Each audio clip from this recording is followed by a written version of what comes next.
Hello, hello, hello. Welcome to the show. It is our first live together in 2024. I was about to say the wrong year, but I'm on top of it. Welcome. If you're here watching for the first time, my name is Rashida Dow, and I am the host of Rashida Dow. I talk on this channel about taking career breaks, moving abroad, life in Mexico City, where I live, and a variety of other topics. And today I'm so happy to have my special guest, Angela Kanu, with us today.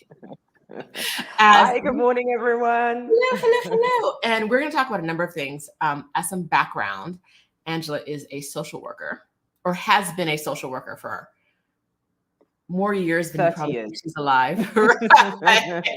More years than her face will tell you. And so we're going to talk about like some healing type of things today. But she's also my neighbor in Mexico City. So we're going to talk a little bit about that. We're going to talk about her sabbatical and a whole bunch of other things. Angela, welcome to the channel. Oh, thank you. Thank you. It's so great to be here. And it's so great to be in Mexico City because we've had a long kind of journey together, haven't we? It's not like just me arriving in Mexico City, but we'll talk about that, I'm sure. No. Yeah, but good morning, everybody. Good morning. Angela has been in my life for 2 years, maybe? I think a bit longer than that, maybe. Really? Okay. Yeah. What is time? Who knows? I don't. Yes. Okay, so Yorkinho for you says she spent the week rewatching the 2023 Exodus Summit and just finished watching your session with Marissa, Oh, another one of awesome. our friends. Yes. Okay, so I know Angela because Angela was in my program From Burnout to Bliss. That's, I think, how like we first had our first interactions, individual interactions. And Angela was living in Australia. Yeah. And I think before we get started, why don't you tell My story. viewers like how a Nigerian woman from the UK ended up in Australia? Yeah. It's an interesting one. It's a very interesting one. So obviously I was a social worker for 30 years and I trained in the UK. So I primarily worked in adult mental health and I worked with children around trauma and I worked with their families. And so probably when I was in my late 30s, I took a year off work because I think that was the beginning of the sign that this working thing was just not working for me. And so I took a year off and I traveled around the world. And during that travel, I went to Australia and I met friends of friends and I was like, oh, Australia. I never really thought that it would be an option, because the history of like Aboriginal culture and Aboriginal history kind of felt that Australia was a no-go for me. And then when I returned to London, I applied for, just on a whim, applied for a job as a social worker. Around the world, there is a shortage of social workers. And the following day, somebody contacted me to my surprise. And then 3 months later, I was sitting in Melbourne. And I'm like, oh, how did this happen? And so I thought if I didn't like Australia, I would just return to London. I mean, what was the deal? But I ended up spending 13 years there. One, because as a Black woman, I could do a lot of things in terms of my career that I could never have had an opportunity to do in London. Like Black folks just don't get those openings. And so I was like, okay, let's see how far we can go.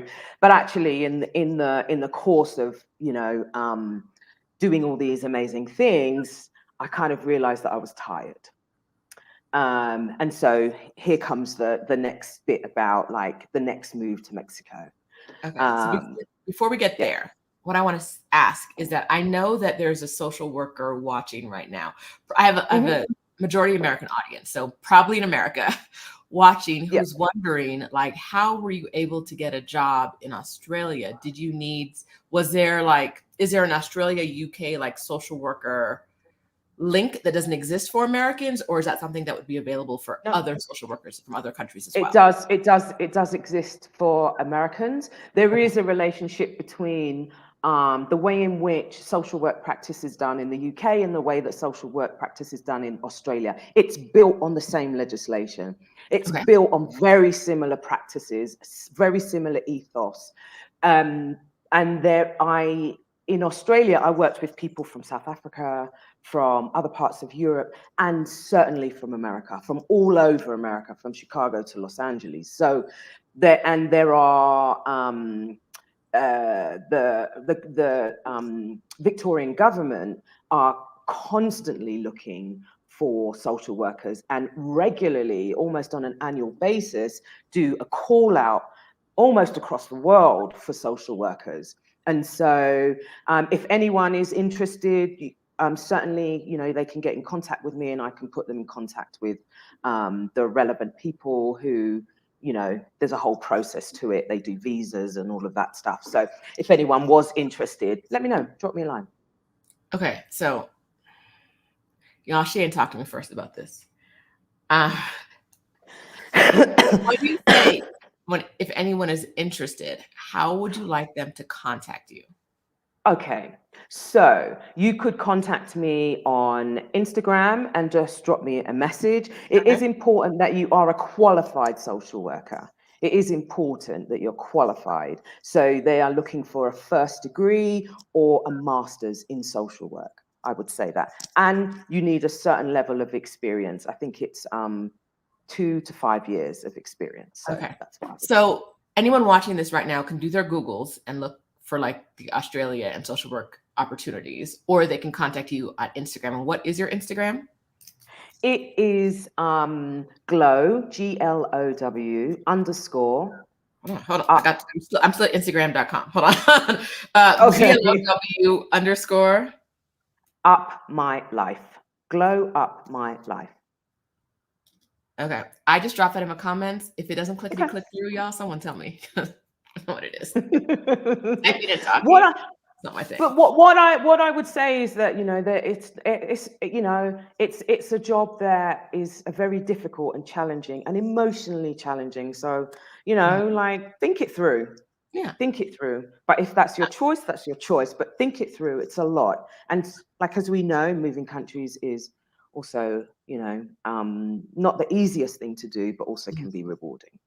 So I'm a big boundaries person. So I want to reinforce what Angela said.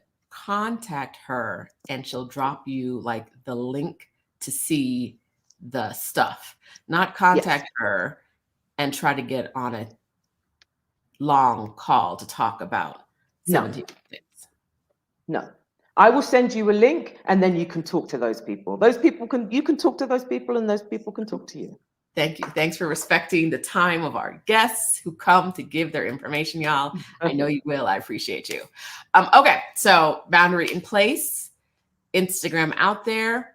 You were in Australia for 13 years. And what was life in Australia for you as a Black woman who did not grow up there? Obviously, when you move abroad and you're an adult, obviously you start from the bottom again, developing friendships, understanding work culture, all of that type of stuff. But for me, it's a very beautiful country. So obviously, being from London, I'm not necessarily into nature. I wasn't necessarily into nature and doing all of that. So Australia introduced me to the power of being in nature. And but also it made me reevaluate my work-life balance, because one of the things that was great about Australia was that they try to implement a good balance of people not like working all the time and having time for being outside and being sporty and all of that type of stuff. So those were the types of things that I felt I really benefited from. And also I learned a lot about Indigenous and Aboriginal culture.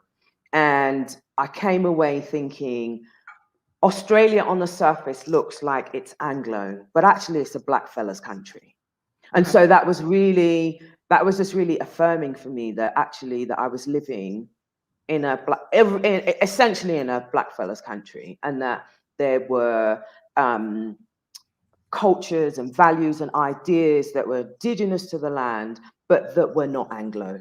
And to me, that was really refreshing. Okay. So yeah, those were some of the things that I definitely walked away with after 13 years. Yeah. Okay. But after 13 years, you had to walk away. I had to walk away. One, because I started to think about, like, was this the dream that I wanted? Did I really want to live like this? Did I really want to have a job that was super stressful? And the work that I was doing, you know, it was child deaths. It was like really serious stuff where things had gone totally wrong. And it started to take its toll. And I was just like, I don't think I can do this for much longer. And actually, I felt like I wanted to play. I wanted like the remainder of my life to be a lot more playful and just a lot more carefree. And I just thought, someone asked me a question: what does play look like to you? I could not answer the question because I just worked all the time. And so for me, I started to think, well, maybe there's another side to living and there's another side to life. But I didn't know how to explore it. I didn't know how to begin to dream. So stage left, Rashida Dow. Burnout to bliss. Yes. Okay, Actually, it was Exodus Summit. It was Exodus Summit. Yes. I'm taking credit for a few things today. Y'all will see as this video progresses. I'm gonna be like, Angela, I did that. Whether it's relevant or not, I'm telling you, I did that. Okay, so before we get there, before we get to the applause section, did you feel like, without working, this is a theoretical question, ignore like the rules and the science and all the other stuff, right? Without being a social worker, without working in that role, could you live in Australia again? Do you mean if I was wanting to go back now? Do you mean? Yes, not what. Yes, would you like a life in Australia where you weren't working this heavy job, or was it just not like the best fit for you overall? No, this wasn't the best fit for me. No, it just wasn't the best fit for me at all. You know, a lot of these like big Western cities, like this whole kind of like, it's like, unless I've won the lottery, I'm still going to be like heavily encouraged to do this kind of awful 9 to 5, which is not a 9 to 5, really intense kind of job. It's an expensive place to be, for one. And so unless I won the lottery, I was never going to, you know, and if I had my chance again, would I do it? I don't know. Not sure. Okay. Say you won the lottery, or in the words of our good friend Stephanie Perry, you found a rich sucker, right? Who was like, then would Australia be the kind of place where you could see yourself living again? Okay, so still, so it's not even really like it's expensive thing. It's just like, it's not. No. There are better options for you out there on the planet. Yeah. Okay, that's what I want to know. And I mean, because, you know, yes, we need money, but, you know, we need to be able to live, and we want to live to the standard that we want to do that too. But it's like, what do I need to do to be able to do that? And so Australia, in terms of like its kind of values, I just think were a mismatch to me. It's very much Anglo in that sense. And so it was just a mismatch to me. And I wouldn't, if I won the lottery, no. No. All right. If you won the lottery, whatever that looks like in your world, 30 million. Yep. Okay. You won $30 million. Could you see yourself living in London again? London's a different proposition. It's my home. I've got loads of childhood memories there, and my family's there. That's really different. Would I live there full time? Probably that would be a no. Maybe a few months a year? Probably yes. Listen, on my last visit to London, I was like, when it was warm. When I went and it was cold, I was like, this is a terrible place. I cannot believe people live here. And that was like April. When I went back at the end of May, I was like, okay, wait a minute now. And I was like, I can see myself here the good 3 months. If I can land in the right 3 months, I could see myself here. Yeah. It was very vibey, but I don't do cold. I barely leave the house in good weather. Angela knows. So bad weather, not for me. Mm. Okay, so Mm. when you found Exodus Summit, you signed up for Yes. From Burnout to Bliss at Yes. FromBurnoutToBliss.co, which I didn't link in the description, but I'm gonna drop in the comments right now because someone wants to know. Okay, so you were in the program, and we talked a lot. There's a monthly coaching session. So during the coaching sessions, we talked about what you needed, what you had planned, what you were, what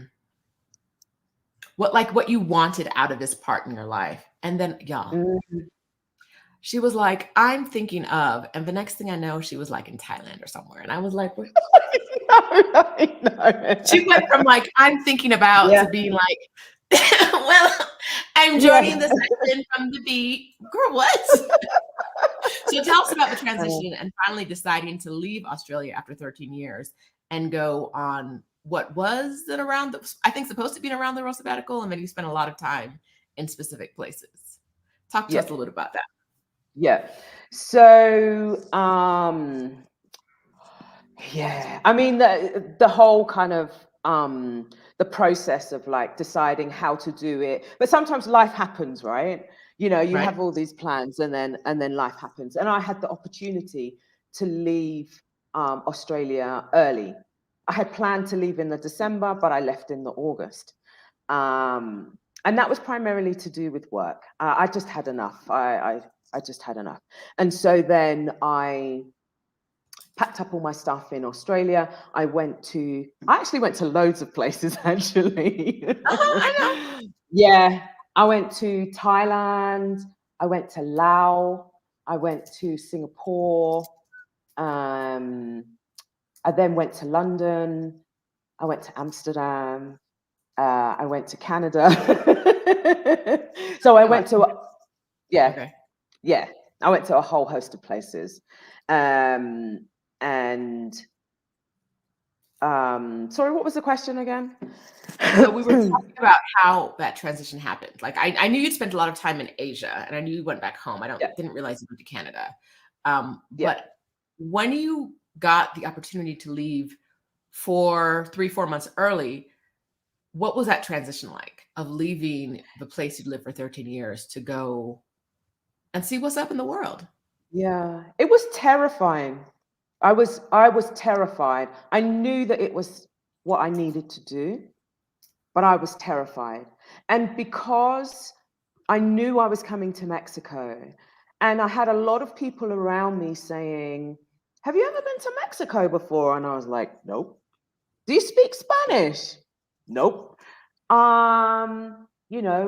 you have a job in Mexico?" And I was like, "Nope." So on a daily basis, I kind of felt that I was questioning my decision. But deep in my heart, I knew that one, Australia wasn't for me, London wasn't for me, and that I had a pull to Mexico. And that's all I knew. But I was terrified. And because also I ended up selling all of my things, saying goodbye to people, and feeling like, I just seemed to leave people behind. I'd moved from London and I'd left significant people behind. I'd moved from Australia and I was leaving people behind. So I was really thinking about, look, in this next move, it's really important to be conscious and aware about what does community look like for me? And, what do I need in terms of like my next step? But I was terrified. I think I reached out to you, Rashida. I think I was just like, okay, so now I've made the decision, and now what? So, but I knew that I knew that I needed to do it, and that I was going to do it. I told everyone that I was leaving. So I was going. When people are planning their sabbatical, there's often a gap between I know I needed to do it and so I actually did it, right? Often people are like, I know I need to do it, but like, for real? Like, am I really gonna do this? So when that fear started kicking up and you're terrified, how did you get to like past that to actually doing it? I went back to the plan. So the plan that we were able to create in Burnout to Bliss, I was like, I desperately wanted those things. And I just thought, if I continue on this vein in Australia or in places like London, I was never going to get the dream that I wanted. It was never going to come to me unless I did something different. And because the online plan and the groups and like the group community was like, look, I'm not the only one who feels this way. There's a whole wave of us who are going, look, what we've been sold is like absolutely not what we're getting. And actually, maybe we could dream something much better for ourselves and for our lives. And so it was really important to go back to the plan. Yeah, I want sunshine. I want to be in a place where like I don't have to kill myself in a toxic job. You know, I wanted a place where, you know, the values of the country were very much collectivist. I wanted that. And so I knew that if I stayed, I was just going to get more of the same and just be totally miserable. And then wait till I'm 60. And then, you know what happens when people retire sometimes. You know, they get ill and then they, you know, pop this mortal coil, you know, and I didn't want that. And so I went back to the plan and I said, I desperately need these things. So the action you took was getting back to the plan, but I'm going to call it inspiration was really like, it's not going to change unless I change it. It's not going to change unless I change it. And I needed to sit down and be quiet if I wasn't going to jump. Like like not making a decision is a decision, right? If I didn't make the decision, I was deciding, I was rubber stamping the life that was making me miserable. Okay. And so, yeah, I was like, I needed to jump, but community was important. I had a really close friend and colleague who I moved to Mexico and she moved to Bali. And so it was really important for me to have someone who I could chat to. Me and Marissa also became friends during Burnout to Bliss. And so we would email each other like with updates about what was happening and how we were feeling and some of the challenges that we were being faced with. And we were able to support each other. And then having the monthly, you know, people who on Burnout to Bliss, you know, where we could really talk about like really the depths of some of these jobs were just so toxic. And there were times in Burnout to Bliss where women were just on the verge. And I just thought, if I don't jump, I cannot complain. I cannot complain. I've got this opportunity here. So that was it. So I didn't realize that you and Marissa were together behind the scenes from Burnout to Bliss. We were.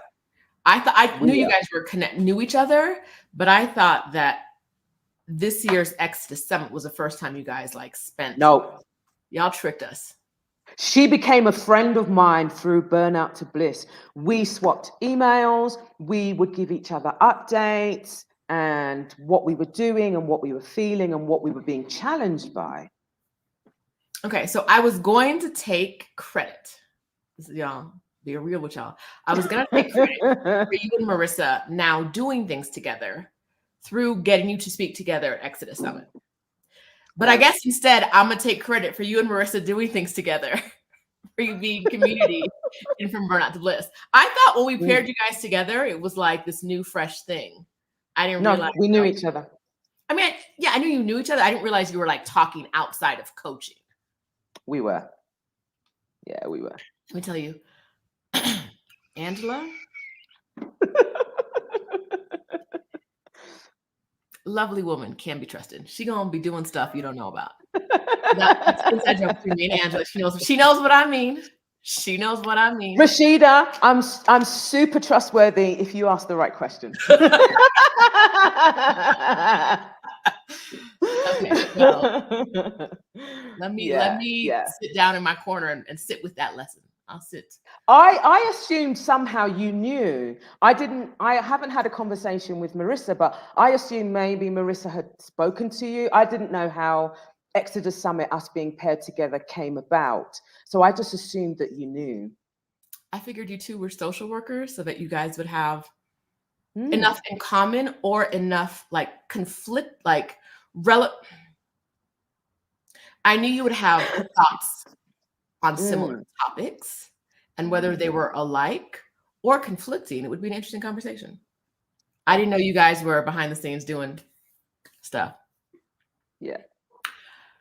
I'm gonna take credit for it because y'all were my idea. But I didn't realize you guys were behind the scenes talking through stuff. Anyway, but that's one of the great joys about From Brown to Bliss and from being in community, which I want to talk about next. Being in community with other people who want the things you want, it's really easy to like have those conversations that may be hard to have with the community you grew up with the community in your family, with the community of your church, whatever that is. If people don't want the same thing you want, and if they're fearful of you getting the things you want, those are really hard conversations to have. And so it's a great place to have these conversations. It's great to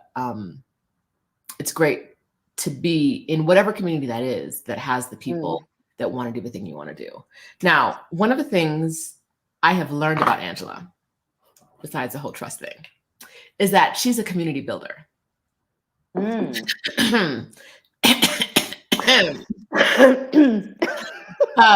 let's talk about, y'all know how I always say, like, Abba's in trouble. Angela stays in trouble too.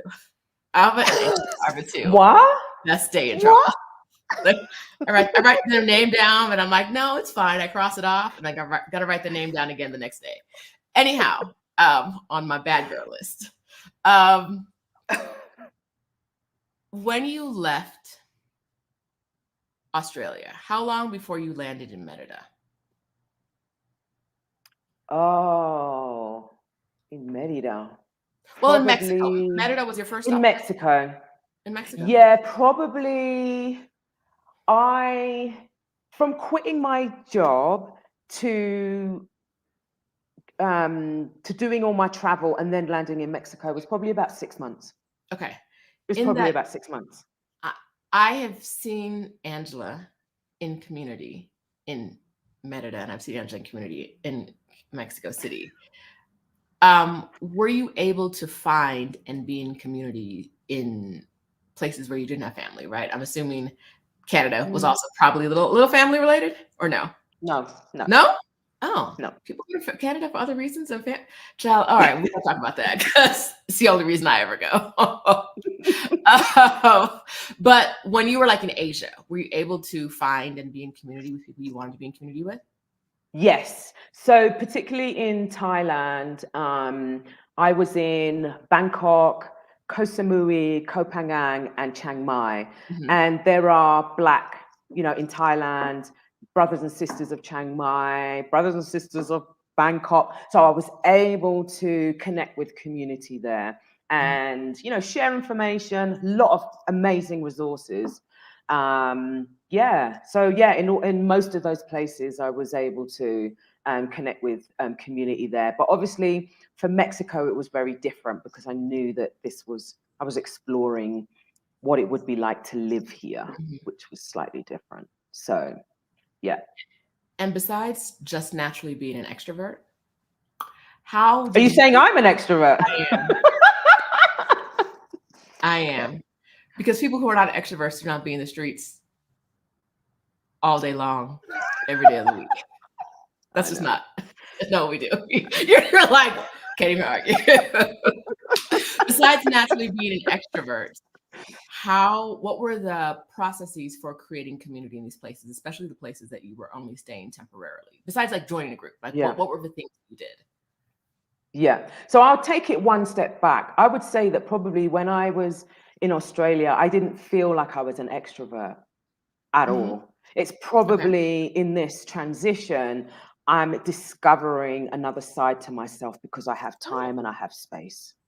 Yeah, this side of me didn't always show itself. So I just go back to that. But also taking a step back, in terms of in Burnout to Bliss, one of the things that I wanted was community. So I was really explicit about what did community look like to me? And I was very explicit about what that was. And so it was easier then from whenever I was in those places about how to cultivate that. And it's like know thyself, right? I know that there are certain things that are just not me.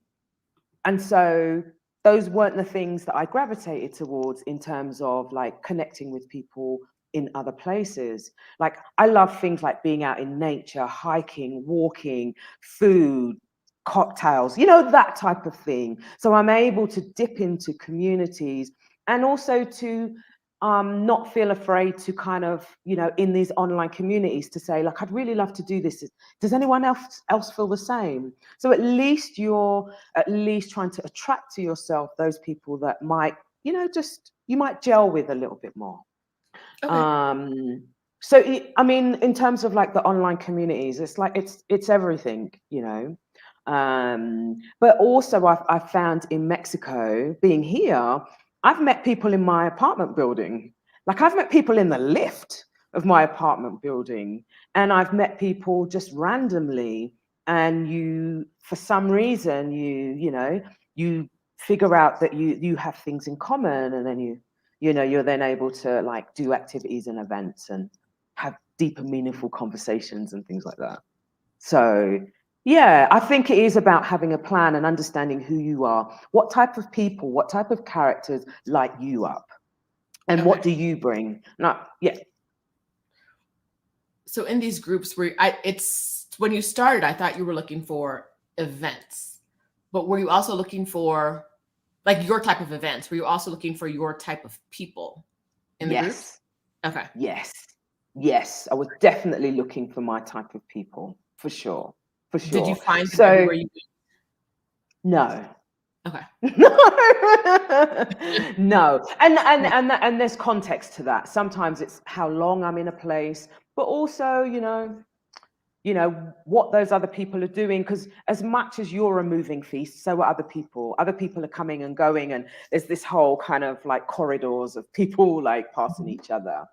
And so I didn't always find what I wanted to find, but I knew what I was looking for. Okay. All right. How long have you been in Mexico City? Mexico City, I think, what? Nearly 2-3 months? Yeah, but I was in Merida for almost a year. Okay, so I'm laughing because those are such fine. Like her saying she's been here for 2 or 3 months is such like a point of contention between us, because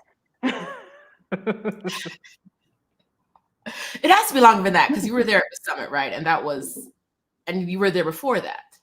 Haven't you been here since August? So I was living in Merida, and I stayed there for what 11 months, something like that, almost a year. And then I came to Mexico City because I wanted to have a look-see, you know, I wanted to see, is there somewhere where I could be, you know. Merida's only 1 million people, so there is like a kind of element where it's quite small. And so I'm from London, I live in big cities, so I'm a city person. So in coming to, I wanted to have a look to see whether, you know, did I gel with Mexico City? And within day 2, I was like, okay, I'm home. So I was like, okay, this is going to be the place that I'm going to be. And then I went back to Merida, collected all my things, and then I came back to Mexico City. Okay. So that's the contention.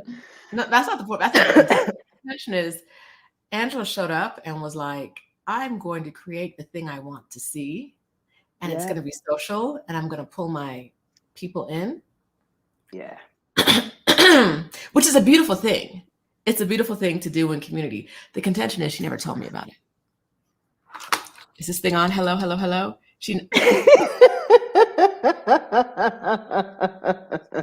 Someone else had to be like, you know, Angela started a walking group.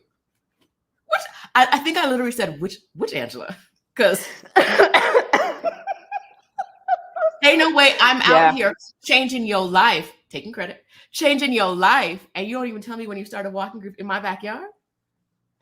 Yeah, but do you remember when I first came to Mexico City, you went away for 3 weeks? Did my phone stop working?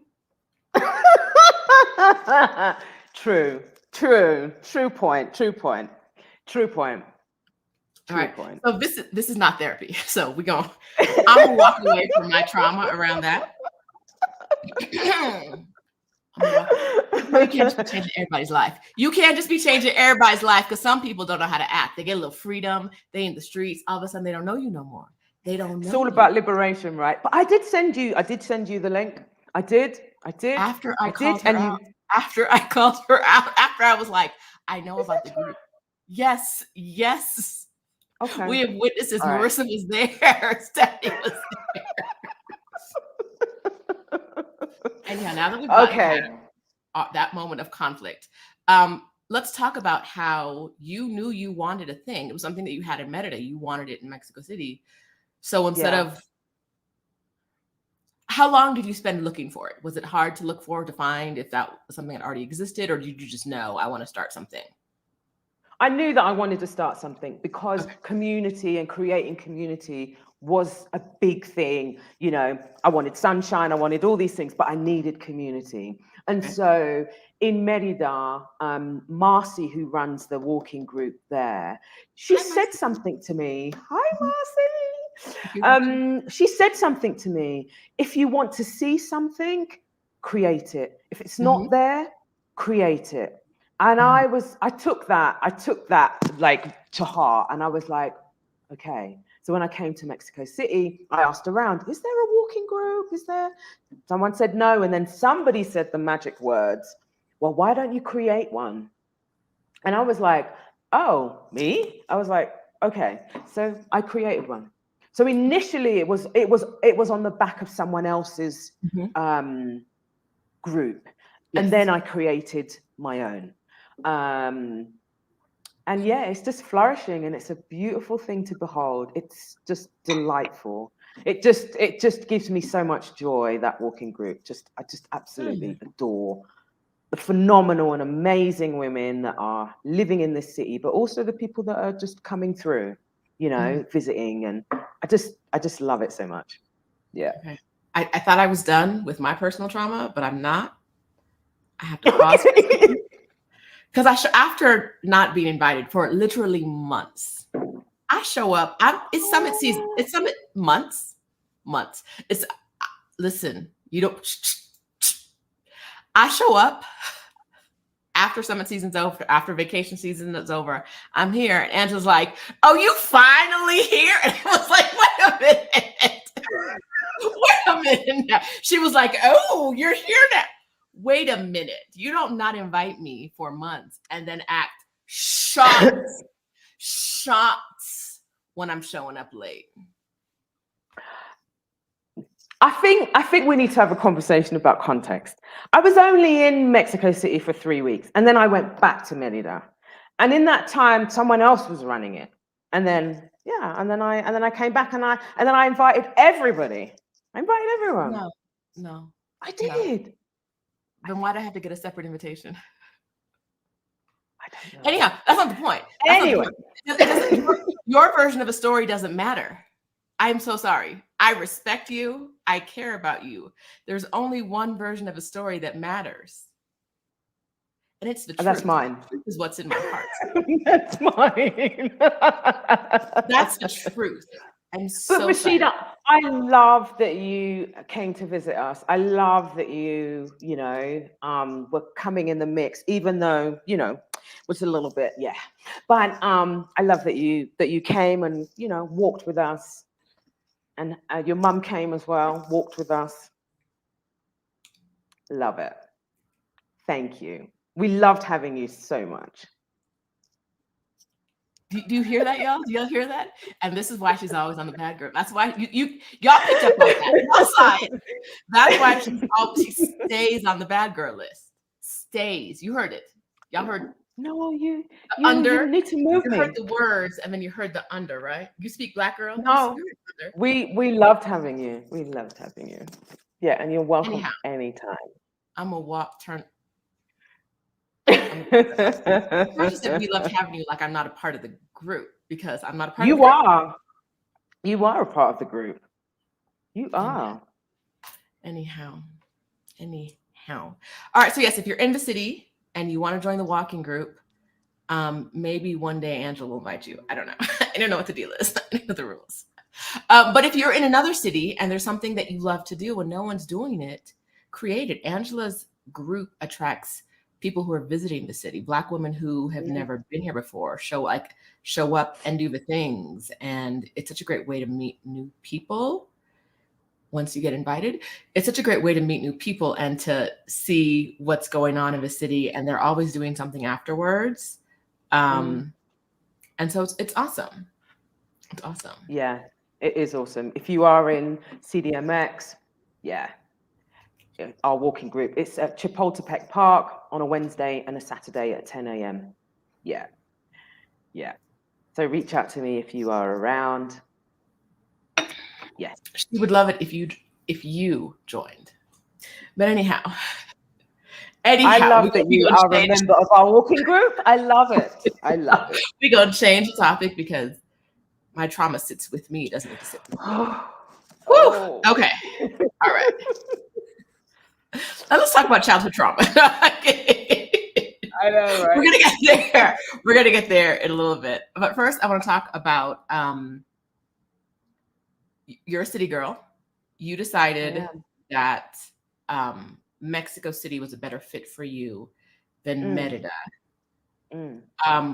Were there other cities around the world that you considered, or did you always know it was, you said before, but you were going to be in Mexico, right? But that still sounded like it was kind of exploratory. Were there other places that you were seriously considering on this journey? Other cities or other countries? I'm thinking like big cities, but other countries works too. Yeah. I mean, I had thought about going to Guadalajara, but obviously still in Mexico. But really, I was coming to this side of the world. I was definitely coming to Mexico. I was definitely going to be traveling through South and Central America and little bits of the Caribbean, so places like Curacao, but just to visit, not to live. I wondered what it would be like to live in Colombia, in a place maybe like Cali. I wondered what it would be like to maybe be in Panama, but actually, really, it's Mexico for me. So, yeah, I would say it's just Mexico.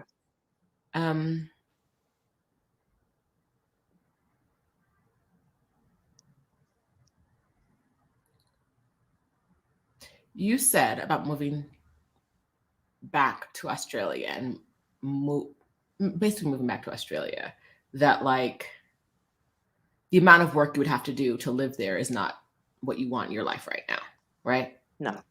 And you left a job in Australia. I did. Did you have a work plan, idea, anything in mind when you left Australia? No, I didn't. One is because I think I was in such a bad place when I left, or I was beginning the transition. I didn't have the thought space. I could not think. I was completely tired, and I just could not conceptualize, that the thinking that needs to go into making a next step. So I just decided, look, I'm just going to trust the process. I know I need to come out of here, so let's do that. Let's attend to myself, attend to my what was happening for me internally, what was happening for me in terms of my physical body. You know, when you do these very stressful jobs, there's all these, things that happen with your central nervous system and all of that stuff, and let's deal with that first. And I thought, give myself a year just to, sleep, eat really well, to rest and to do all of those things, and to be playful again, and to begin to dream. And I just trusted that something would come in that process, because there's no way I could have thought of, what I'm doing now then. There's no way. I just could not think. Okay. So let's talk about what you're doing now, but before we get into the details, let's talk about when you were able to get this idea, right? You couldn't think about it then. So when in the space between leaving work and now, were you able to have more space in your life, in your soul, in your brain to come up with this idea? So it probably took me a good 6 or 7 months of just sleeping and doing all that good stuff for myself.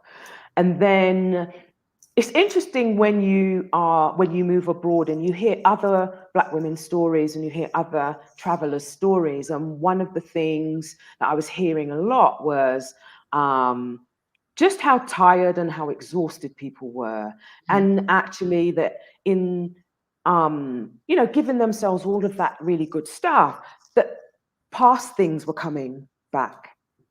Early things were coming back, traumas were coming back to people because they had space and time. And, you get to do a really big review of your life when you do these major life transitions. And I was listening to a lot of people saying, I didn't realize what an impact some of these life traumas had on them. And that some people were actually struggling with the weight of, I don't know, some of the things that they had experienced in their lives.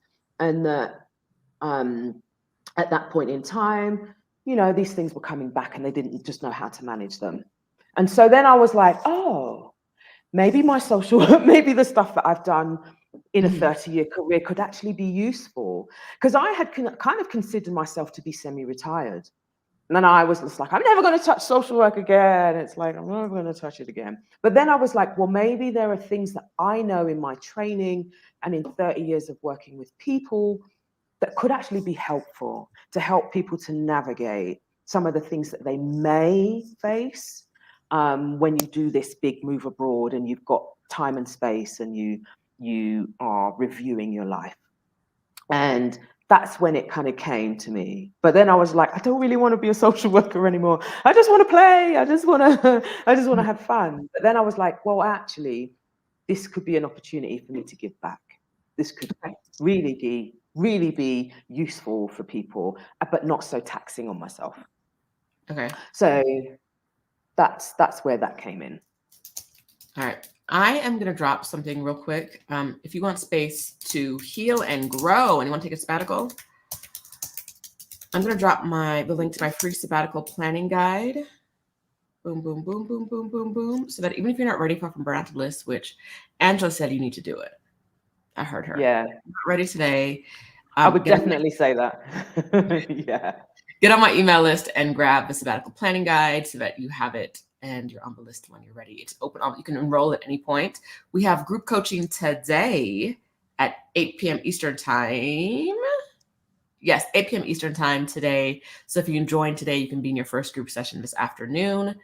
Pero I dropped the link to From Burnout to Bliss too, if you're ready for that. But because once again, I'm going to say it changed Angela's life. I'm taking credit for that. Mm-hmm. All right. Mm-hmm. Now, you took the sabbatical. You had space to think, space to dream up a new idea.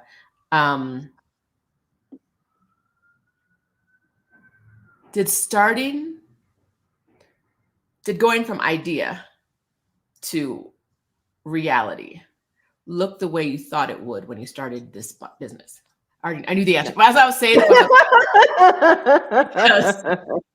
the answer is the same no matter who you are. Like, it's always no. So talk to us about starting the business and what were the things that you weren't expecting or surprised you a bit. Okay.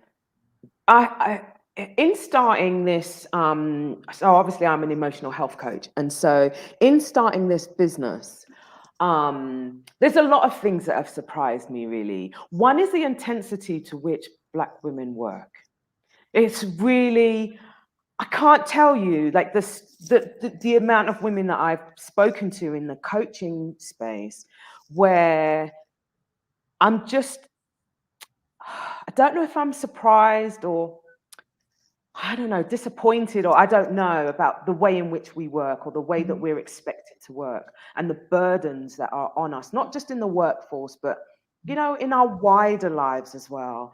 And I suppose that surprised me. It really brought that home that we really need to, where we can and where we feel to, make those big transformational things in a bid for liberation, because there are so many rabbit holes that we can go down that just want to curtail our liberation and our freedom to live a life that we dream and that we so desire. So that's one thing that I'm quite surprised at. It's the story. And there's a whole generation and there's a whole theme there that's particularly around work. The other one was about like that people don't want to do things by themselves.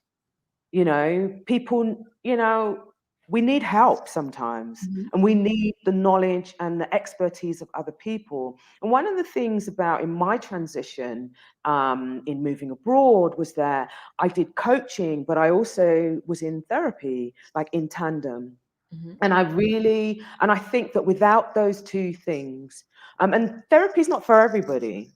And so without those two things, I think it would have been very difficult to have made this transition. So something that I am like thinking about is that people need assistance sometimes and need someone to walk with them. And maybe as Black women in our community, that's not always the space that we sit in, you know, asking for help or reaching out or saying, look, I'm really struggling with this, because we're meant to be holding the whole world and everyone else's, you know, world. And so I'm really do encourage like the people that come and talk to me in terms of discovery calls is like, you don't feel that you have to do this by yourself. This is not a solo thing. This could be, you know, a collective thing where you seek advice and help. What else am I surprised at? A lot of people come to me saying, I wish I had done this earlier. I wish I had started the planning maybe 5-10 years earlier. Okay. And yeah, so those are some of the things that I'm kind of quite surprised at. Yeah, I would see that those would be the main things, really. All right. So I dropped the link for Angela's website is in the description. But I'll also drop it in the comments right now too. You know, I can't do the same thing at the same time.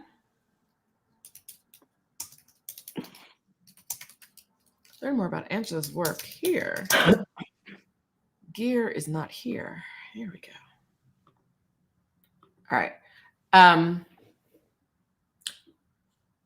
You spoke to a lot of things that are specific to your business, and to, that's not what I want to say. That's not what I want to say.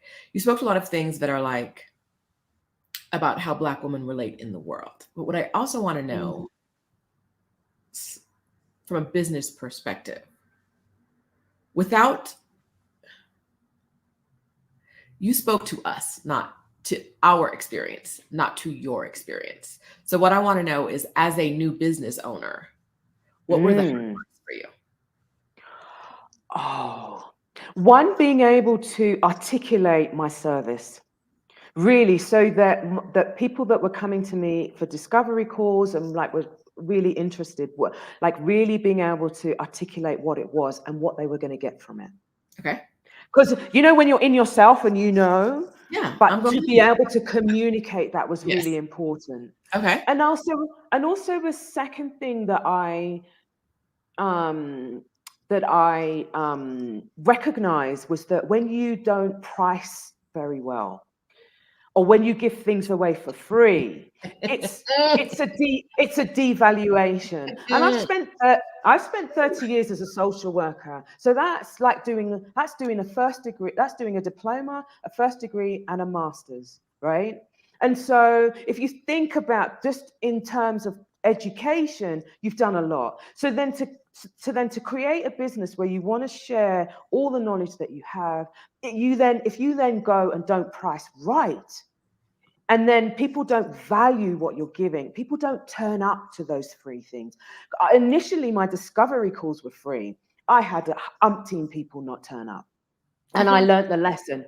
Yeah, I learned the lesson that actually, as human beings, we don't always value things that are given to us for free. That in the way that we show commitment is through the things that, you know, are close sometimes to our pocket.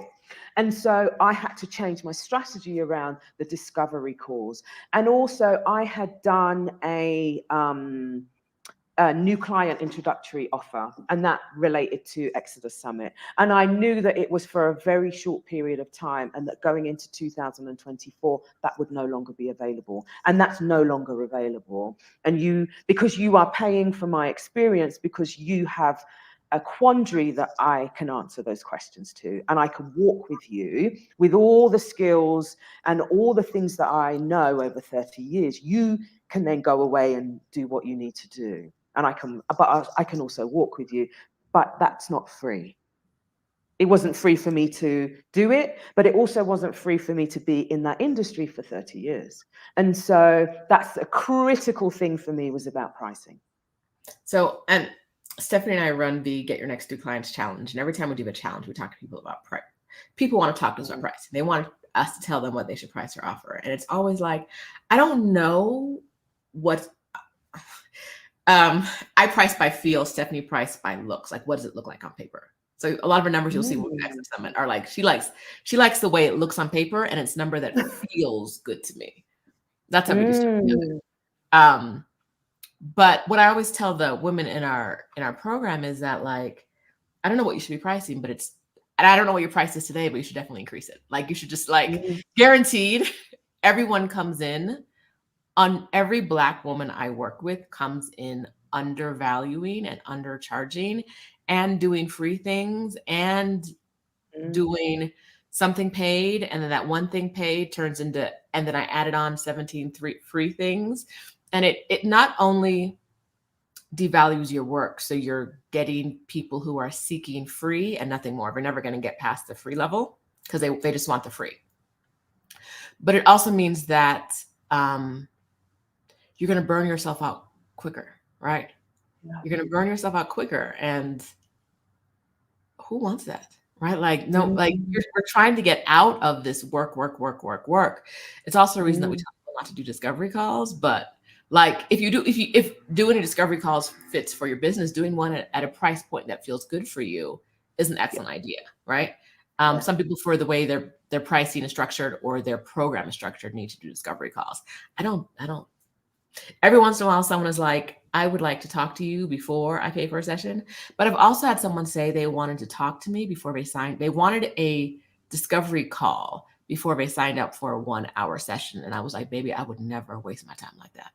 Like, if you don't know, I'm on the internet for about 2 to 3 hours a week, every week. If you don't know whether I have any value to add, what are you going to learn in a discovery? If it's not a coaching session, and it's just a true discovery session, what are you going to learn in that free call that you can't learn by watching my videos? If you watch these videos and you don't think I know how to help you, don't sign up for the paid call, right? But like, a lot of times getting into business, we think that we need to do, especially as Black women, because we've been devalued our whole life, right? Fun fact. It's interesting. Go ahead. It's interesting. I've talked to other Black women who've moved abroad and started new businesses. And when we talk about pricing, it's a real issue, because sometimes in the pricing, you're signaling your worth and your self-worth. It's a signal it could be a signal about your immaturity, about understanding what it means to have a business. But secondly, it may also signal your confidence level, and maybe thinking that you're not going to get clients, or maybe feeling that, you're just perpetrating this pattern of, everything that I do in my life, I give for free, and I go above and beyond, and not having a boundary around it. And I did speak to a business owner a few weeks ago, and we were talking about pricing. And then when she spoke about my pricing, and I was like, wow, that felt really low. That felt really low. And we had a conversation, and she messaged me back and said, yeah, I've reviewed my pricing, because you're also signaling out how you feel about what you're offering and your worth. And so, yeah. I find that a lot of times what I hear from Black women is that they need to they have a drive to give back to they can't charge high prices. Like, a couple things I hear, and we're gonna stop talking about business soon, but I think a lot of women watching this probably need to hear this and don't know they need to hear this, so y'all gonna hear it today.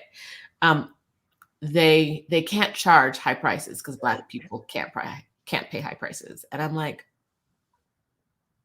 is that a fact, or is that something that you believe? Because you, as a Black person, pay high prices for things all the time, right? Yeah. You pay high prices for things all the time. So what do you mean, Black? Okay. Yeah. Or I need to cut off my elbow, right? I need to give back to the community. I need to give of myself to the community. And on the other side of that, what I hear as well is that as a Black woman, you should not be charging anything because you should be giving back to the community. And it's like, I hear this a lot. Rashida, I hear this a lot. Since I've come to Mexico, I have heard this. And I'm just like, hang on a minute. What like, what's the foundation? What's the root really of this type of thinking? And it's it feels to me that it's always about like the worthiness of Black women, and not necessarily how we feel about ourselves, how we think other people feel about ourselves. And it's like, but hang on a minute, you're saying that so and so shouldn't be charging this amount, but you'll go on a retreat for 2 days that's cost $5,000. Yeah. Or you'll do stuff in your life that is super expensive, and there's no qualm in that. But then you will criticize somebody for charging their worth. And it's like, what? Because you don't feel that this woman is worthy? Right. And that's okay. I was having this conversation with someone the other day about how they feel like they don't think that they're giving enough value for the prices that they want to charge. And I'm like, is that a fact or is that a feeling? Right? Is it a fact that you're not giving enough value, or is it a fact that if it doesn't hurt, it doesn't feel like it's, because we're so used to being hurt when we labor, right? We're so used to being whipped and getting nothing in our labor. But if it doesn't feel like that, if it feels abundant, if it feels blissful, it wasn't enough, right? Or maybe you shouldn't even be paid for it because it felt good. Burnout to Bliss coaching sessions are a party. I feel good, and baby, I get paid. If I got to put on pants, I'm getting paid. Those are the rules. Those are the rules. It just is. There's a bra, there's a charge, right? There's is. That's why I don't do discovery calls. Because what will we talk about in my pajamas on the couch? You don't want to see that. If I'm showing up for free, you're not getting the best me. And I think this is a conversation for another. Maybe we do another call on another day. I don't know. But this is in my spirit right now, so I'm gonna say this. No one ever understands, unless you own your own business. You have no idea how much free costs that business owner, right? They could be doing something else. They could be eating snacks. They could be taking a nap. They have to pay for the platform. They have to pay for the website. They have to pay for all the things that you saw and didn't see before you got on the free call. If they're on Zoom, that's a fee, right? Like, all of those things cost. How much can I pay for as a business owner and not attempt to recoup these fees? Yeah. Absolutely, Rashida. Absolutely. I mean, I've learned so much in this, and it's not just about owning a new business or running a business. It's a signal about sometimes how you feel about yourself. Some of these things are signposts to how you feel about yourselves, and it's a great starting point. But then you have to go, okay, so what am I messaging about my service, my business, who I am, and what I'm bringing? And that's a wider conversation about how we feel in the world, what we feel our self-worth is, and some of the things that we might be struggling with in our relationships in other spheres that are not, about your business, not that, these things seep into, all areas of our lives. There's no way that you're going to be feeling like you shouldn't be charging money, and your self-worth maybe is not in the place where it should be, and then in other spaces in your life that you are all boundaried and self-worthy and all of that stuff, you'll find that thread throughout, Yes. not just your business, but in your life, and what you, how you dream, what you dream about, and the decisions that you make to go towards those dreams. And it's not a bad starting point. It's just it's just a place of awareness that you are in that place. And what do you do from then? Like I said earlier on, not making a decision is a decision. Is a decision. It is a decision. I see Kelly Me says yes. And sometimes my free offerings are to make things accessible to fellow people like myself who really actually don't have it. Yes, and you yes anded me, so I'm a yes and you. Yes, and there's a way to provide free in a way that respects the actual work you do. I do this for free every Sunday, right? You see me here, you see me talk about things. A one-on-one call can't be, because if my one-on-one calls were free, I would be doing one-on-one calls all day long. I actually would not be doing one-on-one calls all day long. Angela spoke about it earlier. I would be scheduled for free one-on-one calls all day long, and people would show up. Maybe like 3, if I had 8 scheduled a day, maybe 3 or 4 would show up, and that was it.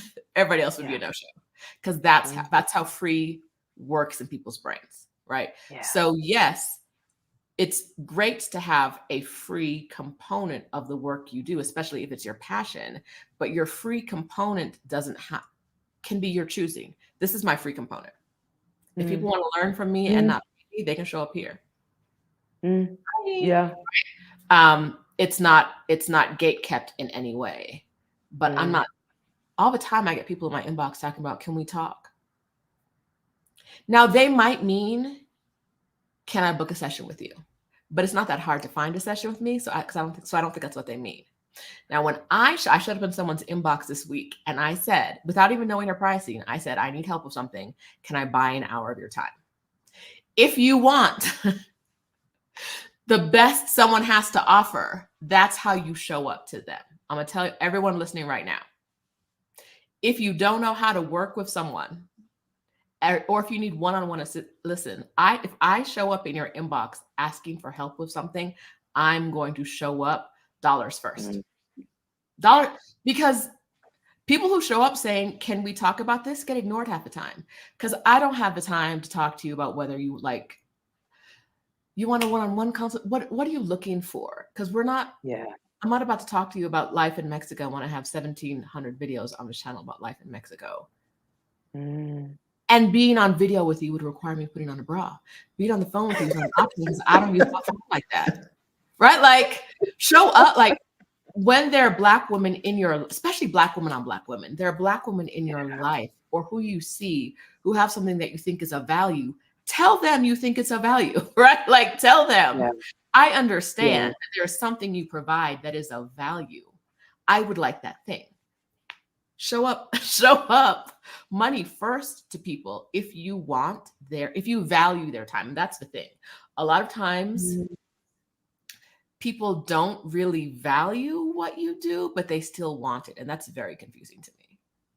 Because maybe, you identify that that's something that you need, and you know that that's the person who's to give it to you, but to receive it, there is an exchange, and there's a respect and there's a commitment in that exchange. And sometimes some people are not there yet in terms of going, this is an exchange. And I say my motto for 2024, there is no freeness. There is no freeness, because in some ways I enable you and I allow you to devalue what I'm doing, all my training, all my education, all the money that's gone into it, all the time that's gone into it, and it's like, well, I'm kind of putting a boundary and saying, no. And actually when you turn up to a coaching session, a 1-hour coaching session with me, it's not just, like you said, it's not just, what you're seeing on the screen. It's all the things that go behind creating this business, creating this space.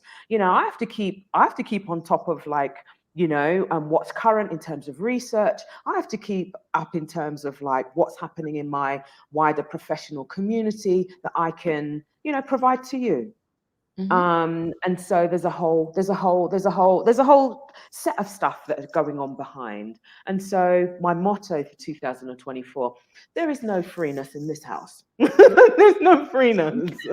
I went to get tacos de canasta the other day, and for anyone who doesn't know, they're basket tacos. They're made in mostly in someone's house, and then a lot of times out of town and brought into town that morning. And there's big baskets, and they're kind of like wet tacos. It's hard to explain. They're like smushy, small, wet tacos. That sounds weird, but they're moist. They're cooked with steam. It's whatever. Anyhow, all the lady has to do is put them on the plate. I went to get her the other day, and I went to get 3 tacos. I had my 21 pesos out, a little bit more than $1 for 3 tacos. I'm gonna be full. Thank you very much. And she said 24 pesos. And I was like, I have 21 in my hand because your price is 7 pesos. 7 pesos a taco. And she said, new year, new price. And I was like, well, okay, let me go get some more money. I was like, what? But it's, you know what I mean? Like, if the taco lady could look me in my face and be like, do you want these tacos or you want to play around? Right? You can do that in your own business. New Year, the taco ingredients, tortillas and the papas and the chicharron in the tacos did not cost more or less on December 31st, 2023 than they did on January 1st, 2024. She made a decision. She made a decision and said, new year, new price. Nothing in the ingredients has changed. It does not matter. Do I want a taco or do I want to keep walking down the street? New year. In Spanish, she hit me with a new year, new price and looks at me like, so go ahead and keep digging in your little change purse, girl, because that I had the 21 pesos in my hand. And she was like, no. 24. Taco. Right? Your price doesn't have to be based on anything anyone else can see, right? There is no reason those tacos are now a higher price than she said it. And I respect it because I like them tacos. So go on ahead and give me 3 at 8 pesos a piece instead of 3 at 7 pesos. I checked, it's a 14% increase. It was a 14% increase overnight. What? Some of y'all need to increase your prices 14% right now. Right? A 14% increase, nothing has changed besides the fact that she said it changed. And a lot of us feel like we cannot adjust our prices to what feels right because other people are going to question the value. I know the value of those tacos because I've eaten them before. I'll pay you 8 pesos. When you raise it to 9, I'll pay that too. Not today though, right? Like I need to get a little bit more of a jump before we go from 7 to 9. I need some time in between. But yes, when you raise your price again, I'll pay it again because I know what those tacos are worth. They're good, right? And still, even at 9 pesos, that's like $1.50 and I'm full for the afternoon. Okay. All right, I'll pay it. When that time comes, I'll pay it. If you don't believe in the value of what you're selling, no one else will. Right?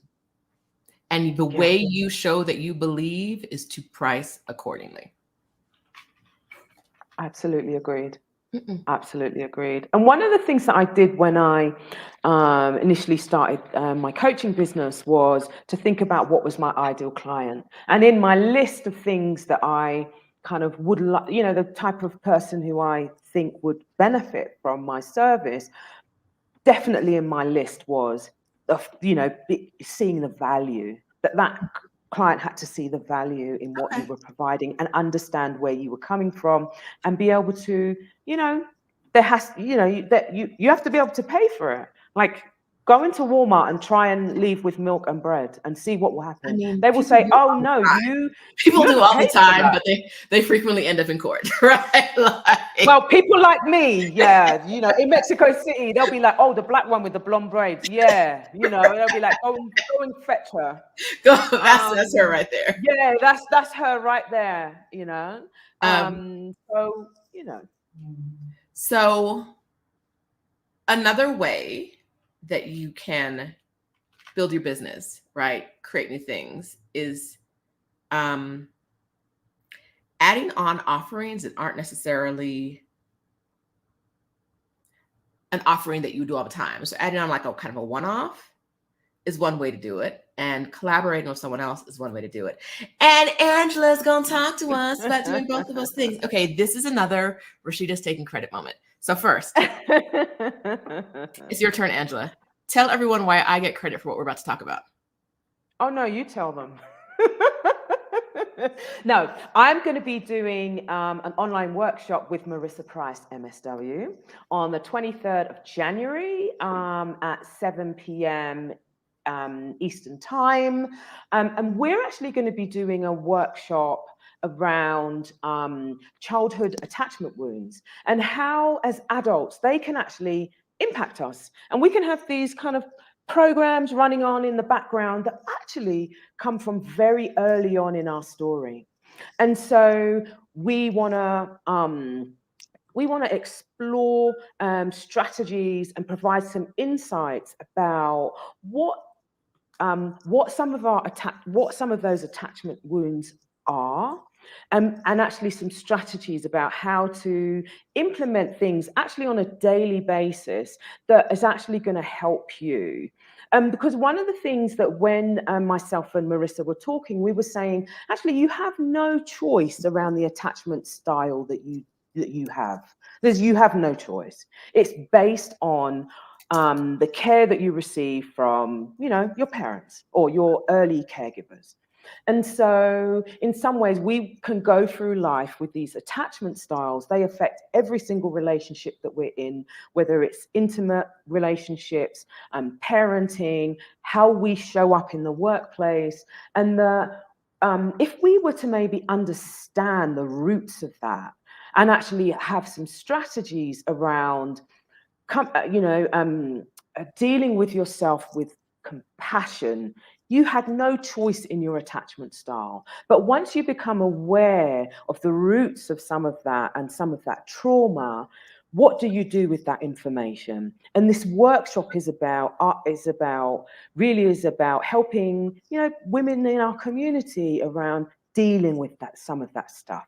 And as I say, it goes deep, but we want to create a safe container for people to start thinking about, you know, the quality of our relationships and what are some of the ways in which we can like just make them much more fulfilling. And in the spirit of, you know, moving abroad and Exodus Summit, it's a bid for liberation.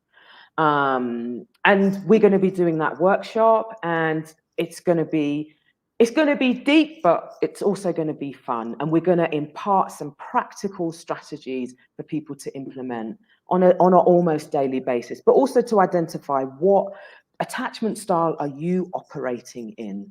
What does that mean for your relationships? And we want people to have aha moments. We want people to join the dots and actually to come away like feeling compassionate towards yourself, that some of the things that you do have their roots in your very early start. And so, yeah, we're so looking forward to people coming to join us, and it's going to be fun. Ideally, what is the transformation that people will have at the end, by the time they reach the end of this workshop? So you will walk away with it. You will know which attachment style you are. You will understand the history of attachment style. And also you'll walk away with some strategies for your particular attachment style. There'll be some exploration around strategies that can be used in different scenarios. So in relationships, also in the workplace, what are some of those things that might show up, and what are some of the remedies that you can, with awareness and consciousness, be able to implement, and you'll be able to track your process as well. So there's like things like quizzes. There's like a quiz for you to be able to identify your attachment style. We then go through descriptions about what that can look like. And that's what we want people to walk away with. And also some resources as well. Okay. So if I attend the workshop and I go back to my day-to-day, I've consumed everything. I have embodied everything. I go back to my day-to-day life. What are some ways I can expect to show up differently? Look, I always say that the first place is awareness. And I'll give you an example. One of the basic 4 attachment types is an anxious style. So it's where, in your early start, what you've received from your caregiver has been really inconsistent. So you may show up as very hypervigilant. The people that walk into the room and they read everyone's energy in the room. Or you might find that someone is very focused on pleasing others to the detriment of their own needs. So they don't always show up for themselves and articulate what they need. They may abdicate to somebody else, for example, in an intimate relationship. And so with the awareness that you might be anxiously attached, there are certain things that we're going to show you and tell you. There are certain characters that you might be drawn to in intimate relationships. There are certain ways that you will show up in your workplace. There are certain things that you are going to show up in friendships, and there are some telltale signs that this is the signature of someone who's anxiously attached. That's really powerful. That's really, really powerful, because then you can then begin to interrogate your relationships in your life and go, oh, that's why I don't have boundaries. That's why when my boss calls me and says, can you do that extra half hour for free? I go, oh, yes, because you've prioritized their need over yours. And so things like that you're going to have much more awareness.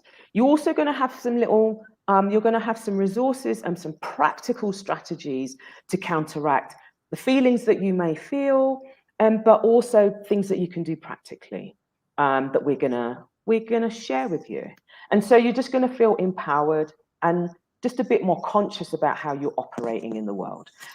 But more importantly, it comes with, it's a compassionate space. You had no input into the regularity and the predictability of the care that you received, or the quality.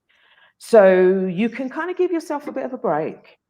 Take the weight off your shoulders and you could make some different decisions when you're ready and when it's right for you.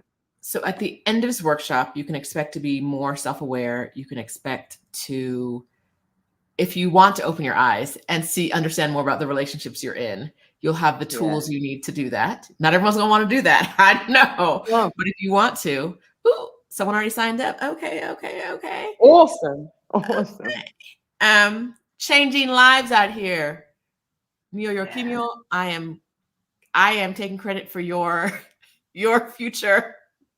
Your future changes. I'm taking credit for those too. All right, you signed up. We good to go.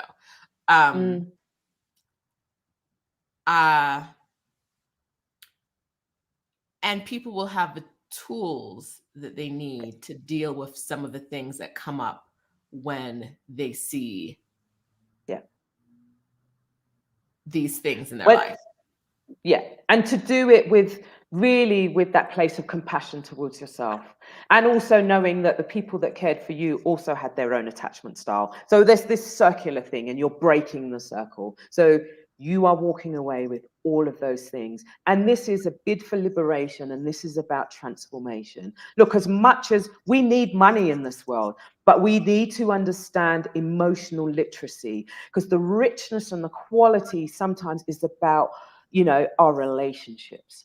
And sometimes they can be an amazing mirror to the things that are working and the things that are not working. And we've all been in those cycles where it's like, how am I ever going to get off this merry-go-round? How am I ever going to get out of this maze?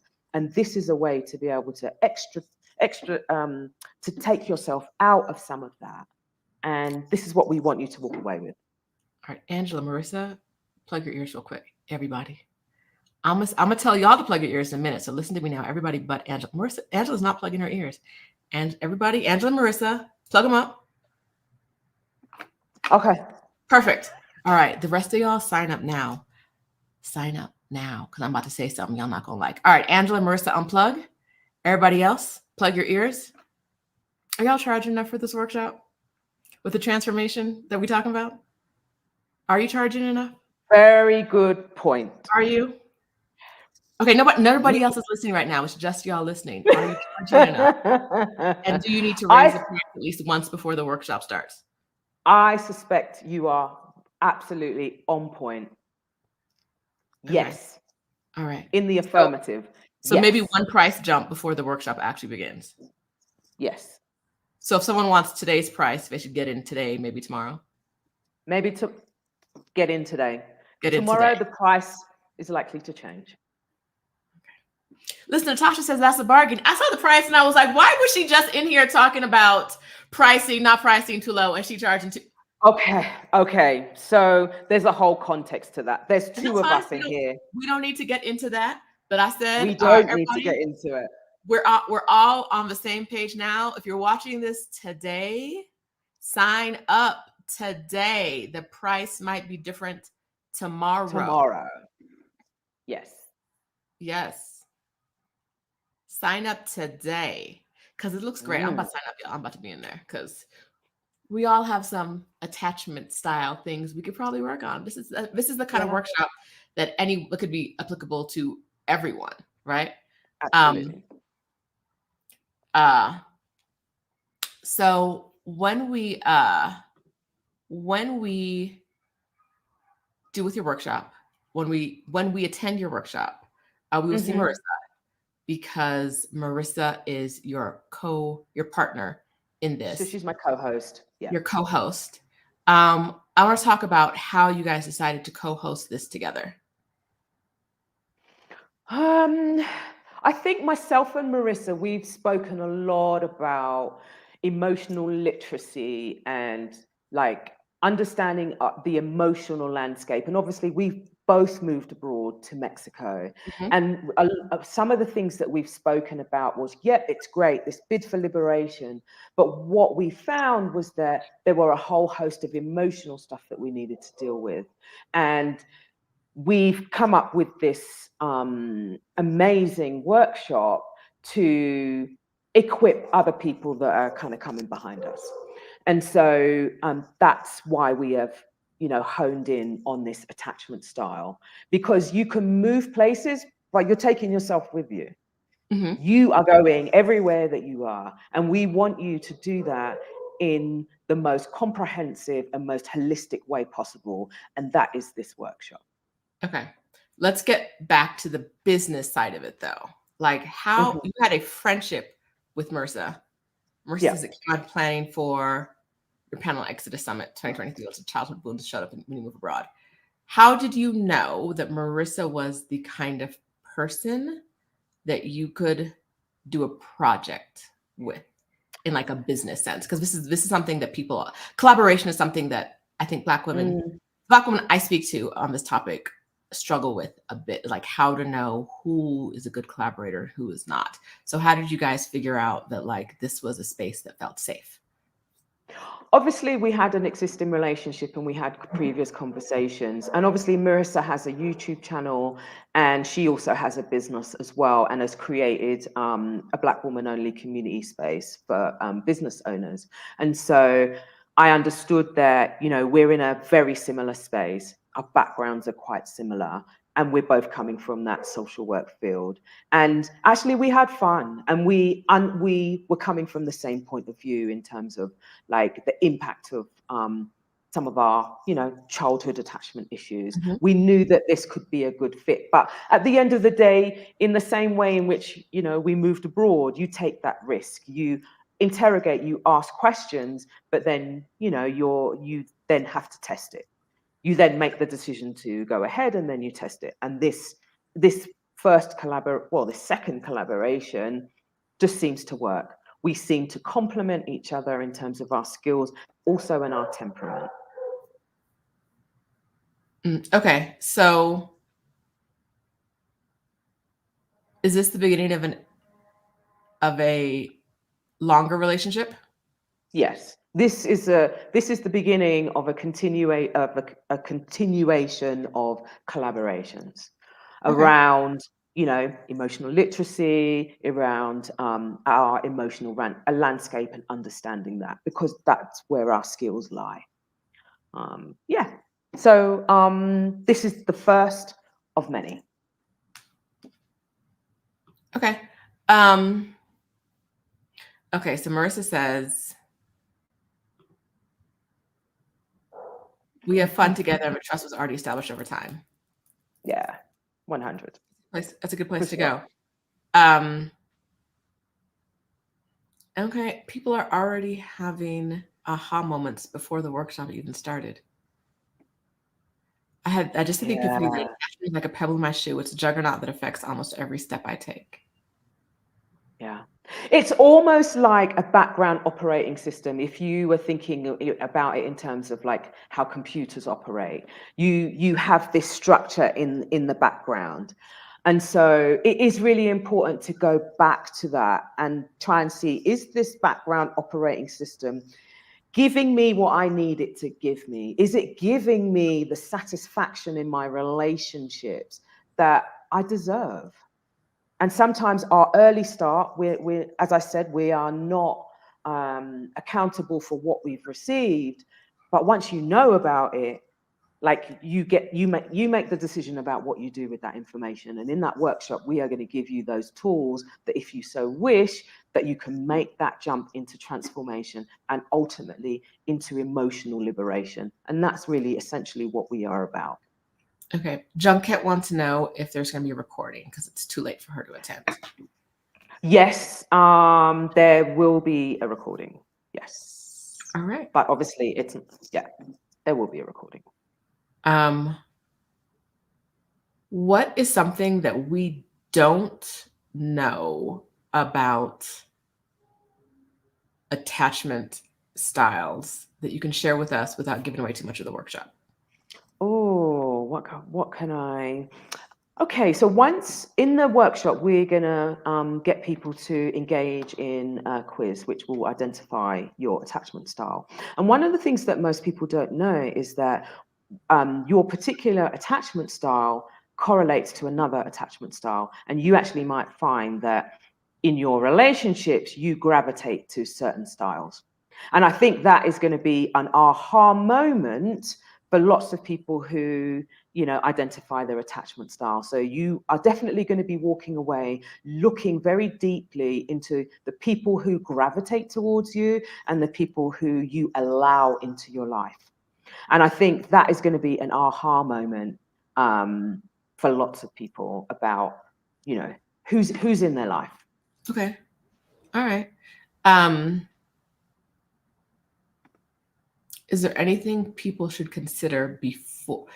Is there anyone that this would be a terrible workshop for them to attend? Like, terrible fit, don't come, please. This is what I would say. If you are not in a good place at the moment in terms of your mental health, maybe buy it and do the recording when you feel that you're in a stable place. For some people, this may dig up quite a lot of sensitive information. And as two qualified social workers, we will, be able to provide some resources for that. But if you know going into it, you're just not in a great place, but you might be in a great place, in a few weeks' time or in a month's time, then maybe consider, purchasing it and then watching it later. If you I would say that's the only caveat that I would say. Look, it's sensitive stuff. And I would just say, just be cognizant of where you are in this moment. Okay, so Patty signed up, Diane signed up, someone else I Awesome. just saw signed up, Transition to Tech signed Amazing. up. I'm gonna be in here when this is over, before the price goes up. I told y'all. Mhm. Maybe both the two different ear plugging moments, because get in today. Yeah. It does sound like it's going to be sorry. Yes, the recording will be emailed. Sorry, I didn't mean to do that.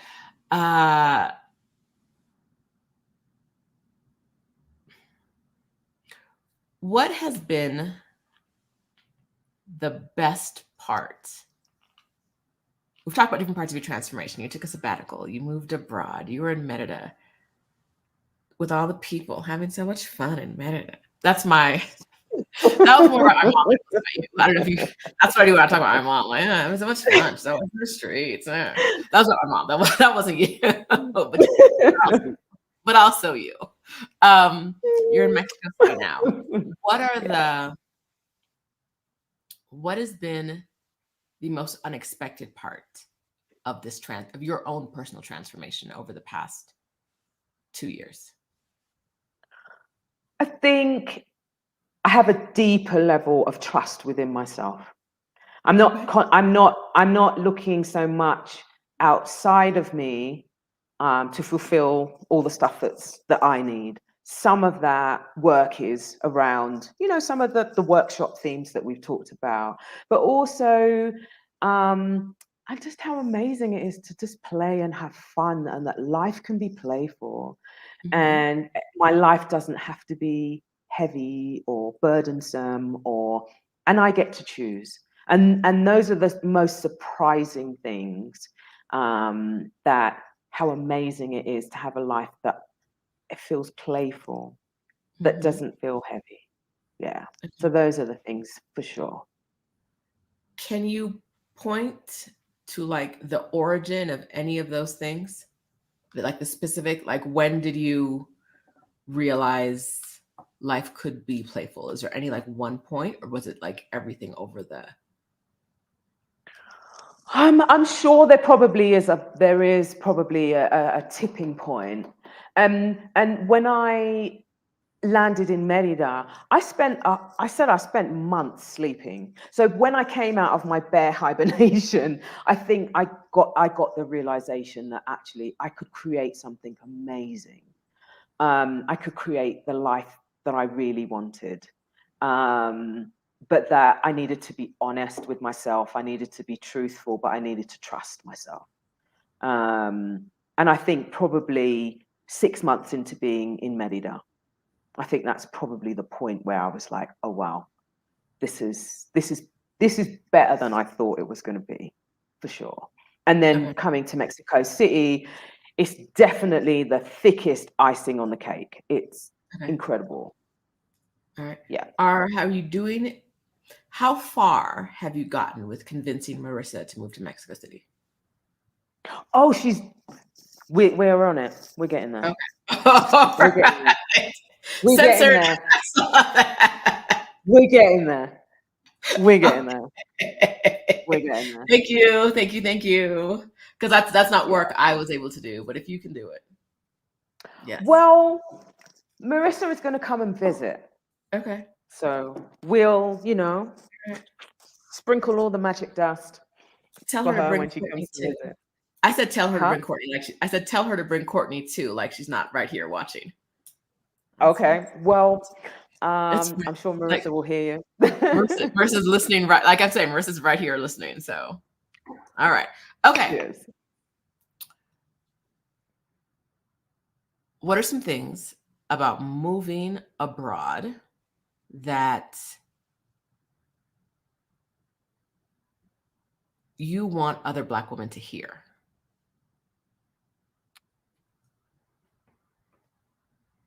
This is the life that you're living at the moment can be so different, and it can be to your will. You don't have to do this by yourself. You don't have to do this journey by yourself. And for lots of us, community is really important. But I would say begin to dream. If you don't feel that you're there at the moment, look, we all have life circumstances and contexts. But if your life is not there at the moment, like begin to dream, because that's where you start to generate the anticipation and the motivation, and it will keep you going. And I would just say, you know, if you're in a toxic job, really consider how long you can continue to do that for, because there may be some consequences for you down the line.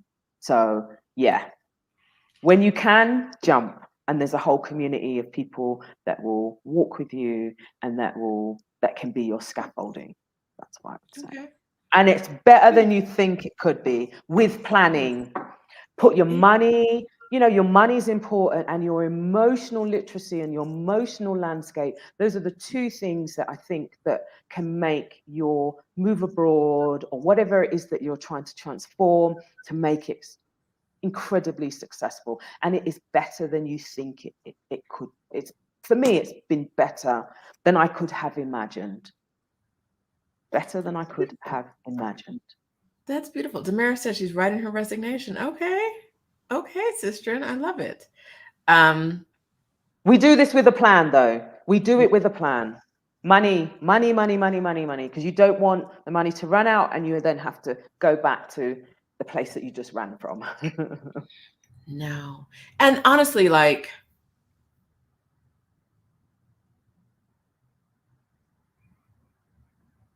I think that a lot of us have our idea of a plan isn't necessarily a plan. Yeah. Right? Yes. I notice that a lot when I speak to people who come into my coaching business. Really? Yeah, they think it's a plan, and it's like, we need to break this down. And what does it? And you ask all the questions. What does this look like? And you realize there might be rose-colored tinted glasses on a little bit, Yes. and there may be a desperate desire to run from a burning house. And I totally get it. I totally understand it, but be planned. Be planned. And interrogate that plan, break it down, and, you know, approach people like yourself in terms of like burnout to bliss. I'm here as an emotional health coach on the other side of it. There's a whole wealth of people out there who can assist you in this process. But a plan is a plan, not like I'm going to Merida tomorrow. I'm getting my passport in the afternoon and I'm off. You know, break it down, interrogate it. Yeah. And I think it's really interesting that you had a plan, but your plan, I feel like, correct me if I'm wrong, I feel like you had a plan for your journey, but not necessarily for the end, right? Like you had a plan of what you wanted to experience, but you weren't like, and then I'm going to live in X place, right? No. Okay. No. And one is because I didn't have the brain capacity, because I was just not in a good place after doing a toxic job for so long. But also I was like, well, I'm going to trust myself. So if my plan needs to change, I could trust myself to change that plan. And it's also about how places feel. You know, it's great I'd never been to Mexico before, so I had no reference point. And so if you land in a place and you're like, well, can I get what I need? Is this the right temperature? Is this the right temperament of a city or a place to be? Can I get all the food that I need? Can I create community? But because I trust myself, I know that I can then change my plan. Okay. All right. How often did you change your plan over the journey? Yeah, no, I did change my plan. I had hoped to originally fly into Guadalajara, but then I went to Cancun. So, and then I went to Merida. Merida was never in my plan, but I'm so glad that I did go to Merida, because the Black community there was so supportive and so amazing. It was a great landing spot for me. And then I had this plan to like travel through all of Mexico and South and Central America. And where am I today? In Mexico City, like living the life. But I'm like, what happened to all the traveling? I'm sure that will come, but I had planned it so much more, very differently. So when we met in person, I think it was July or August, one of those. And I think your plan of a time was, I'm going to go to Mexico City, but I'm also then I'm on the road. And you were like, and then I'm going to go travel here, there, and there. And y'all, she ain't got nowhere. Which is why you should come to Mexico City, because when you come, if you're a city girl and you come, you're not going. What you look like living in Lima after you've been to Mexico City, if you like cities. Guadalajara. Oh. You know, like, okay. No, but you know, I realized that I'd done so much travel in the last year because I had been to so many places. I actually had a desire for home. Mm-hmm. I needed to create a home. I needed a sofa that wasn't Airbnb. You know, I needed, you know, I just needed to have my own space that I was going to come back to every night that was mine. And like I could put stuff up on the walls and like have my own decor. And I'd never really had that feeling before, but it was quite intense getting that feeling of wanting to nest. I'm like, what? Nesting? What are you talking about? But I had that desire. So I'm like, now I'm in Mexico City. I now have a permanent place. And so I'm like, I don't really want to go anywhere. I want to stay home. I want to stay home, but be in the streets of Mexico City, you know, be out there. Yeah. But like, I'm always coming back here. All day in the streets. Full-time extrovert here. It's funny is that I don't remember having plants when I lived in California. I don't remember owning plants. But when I was traveling the world, by the time I got to like month 6 or 7, I was like, I just want a plant. Yeah. I just want.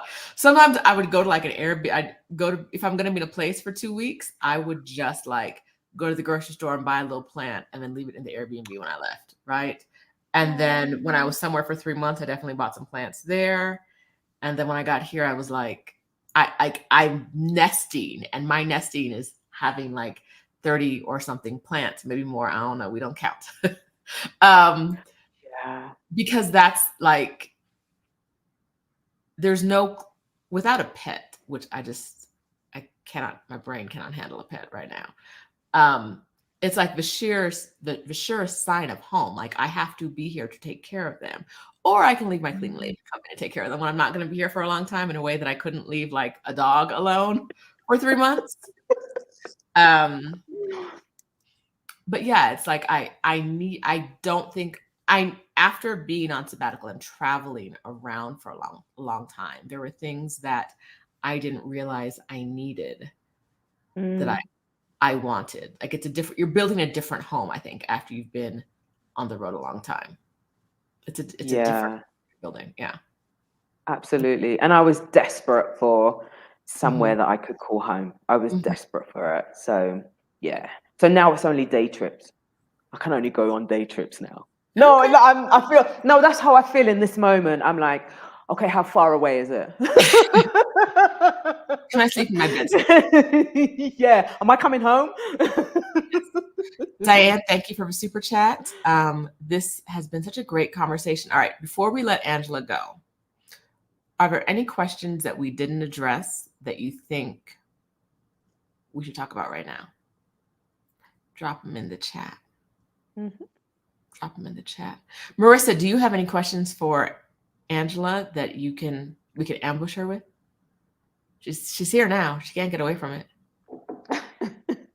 Why would you want to ambush me, Rashida? Why would you want to be here with someone? Why would you want to be here with someone who would ambush you? Like, am I not the same? Here's the thing.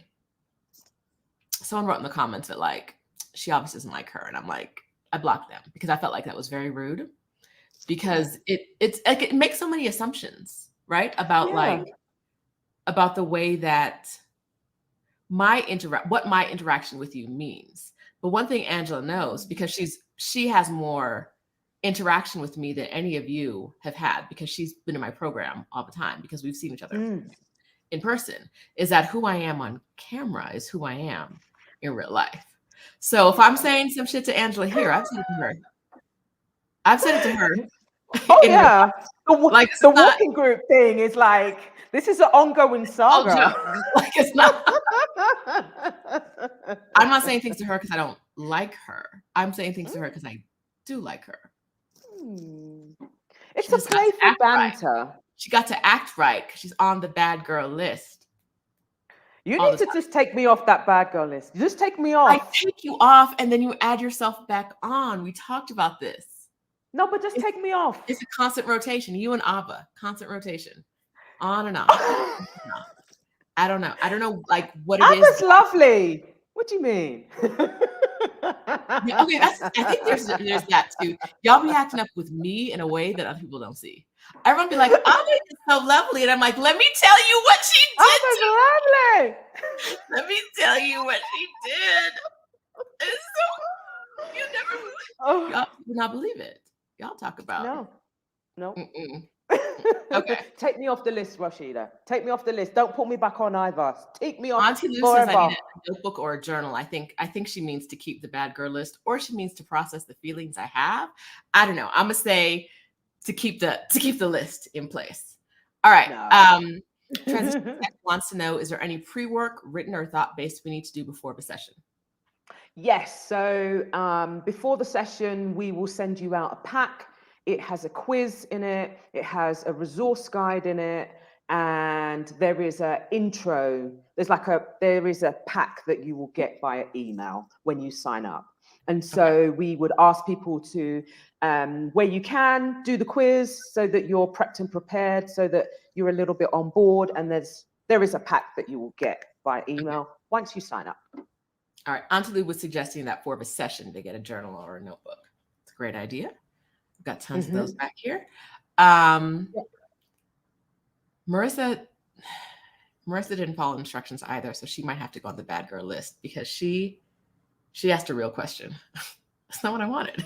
I wanted an English question. Y'all do not follow instructions. How can we build an emotional health toolkit before moving abroad? Ooh, look, I think that whilst, as I said earlier on, whilst you're getting your money, you're getting all the practical where, why, what fors, I think that you engage somebody like me who is going to walk with you and is going to provide you with all the strategies that you need. I think that obviously know thyself, all of those things, books and resources and stuff are great. But working with someone like me, it's going to be a much more specialized experience, and it's going to be specialized to you. And even in my programs, we use a lot of these tools around being able to help people to figure out where they're at and actually what they're going to need into the future as you move abroad.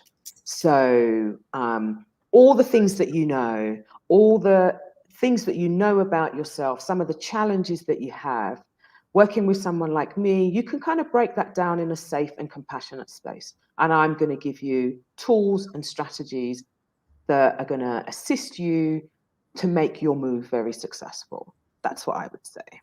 Okay. So for clarity's purposes, and